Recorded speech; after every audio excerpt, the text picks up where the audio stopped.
আমি আমার কিছুদিন আগে আমার নতুন আরেকটা পার্লার ওপেনিং হয়েছে, তো সেইখানে আপনাদের সকলকে আমি কাছে পেয়েছিলাম এবং এটা আমি ভীষণ ডিটেইলিংয়ে বলেছিলাম ওপেনিংয়ের বিষয়ে। কিন্তু এখানে আরেকটা ভাই যেহেতু আমাকে প্রশ্ন করলেন, আমি এটুকুই বলবো যে কোনো কাজই ছোট নয়। আর আমরা যেহেতু শিল্পী, সেই শিল্পীর মধ্যেই কিন্তু সত্তা যে আমরা ওপেনিং করব এবং আমাদের যারা ফ্যান ফলোয়ার থাকবে তারা কিন্তু আসলে এঙ্গেজ করে একটা ওপেনিংয়ের মাধ্যমে, একটা বার্তা সকলের কাছে পৌঁছে যায়। তো উনি কিন্তু সাথে সাথে আরেকটা প্রশ্ন করলেন সাংবাদিক ভাই, যেটা আমার ভীষণ ভালো লাগলো, যে এখানে কিন্তু একটা অর্থের লেনদেন থাকে, চাইলে আমাকে নেবে না, এটা কিন্তু সত্য।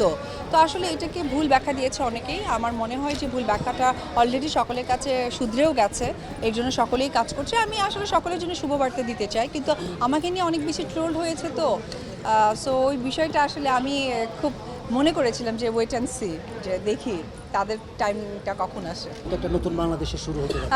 সবাই তো নিশ্চয়ই এই প্রশ্নটা রাখবেন 14 ফেব্রুয়ারি ভ্যালেন্টাইন কেমন যাচ্ছে। আমি চাইবো যে আমাদের 12 তারিখে যেহেতু সিলেকশনের পরপরই ভ্যালেন্টাইন, সত্যি মানে একদম এইবারে ভ্যালেন্টাইন জন্য স্পেশাল একটা ভ্যালেন্টাইন হয়।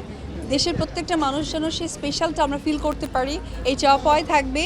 আর সর্বোপরি বলবো যে কারা হচ্ছেন বা সেটা তো আমরা জানি না, তবে অগ্রিম শুভকামনা যে আমাদের দেশের যে মহা মানুষটি হচ্ছে অবশ্যই বাংলাদেশের শিরদার উঁচু করেই যেন থাকে, এই আশা থাকবে এবং এই শুভেচ্ছা বার্তা সবসময় থাকবে। দিদি, একটু যদি জানতে চাই, শিকার আপনার দ্বিতীয় ওয়েব ফিল্ম, সেটা শুটিং যাওয়ার কথা নেপালে যাবে, এটার আপডেট কত? আচ্ছা, এটার আপডেট যেটা শুনেছেন ঠিক তাই। এটা হচ্ছে মার্চের দিকে ওরা দেশের বাইরে শুটিং করতে চেয়েছে, ওইভাবেই আসলে শিডিউল সব কিছু মেক প্ল্যান, তারপরে দেখা যাক, ওইভাবেই যাওয়া। দিদি, আমি বেসিক্যালি আপনাকে মঞ্চে প্রথমবার নাচতে দেখলাম, তো আসলে যখন নাচছিলেন মুগ্ধ হয়ে দেখছিলাম।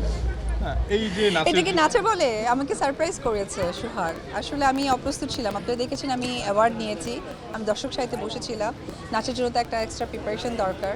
সো এটা আসলে কীরকম হয়েছে, আমরা দেশের বাইরে দেখি যে শিল্পীদেরকে টেনে নিয়ে যায়, নিয়ে গিয়ে করে, আমার মনে হয় এরকম একটা প্রতিফলন ঘটিয়েছে সোহাগ এবং এদিনের যারা অর্গানাইজেশন আছে তাদেরকে সত্যিই ভালো জানাবো যে নতুন নতুন কনসেপ্ট ফিল করছে এবং সেটা আর্টিস্টদের মধ্যে প্রুভ করছে। That's very good, very very good.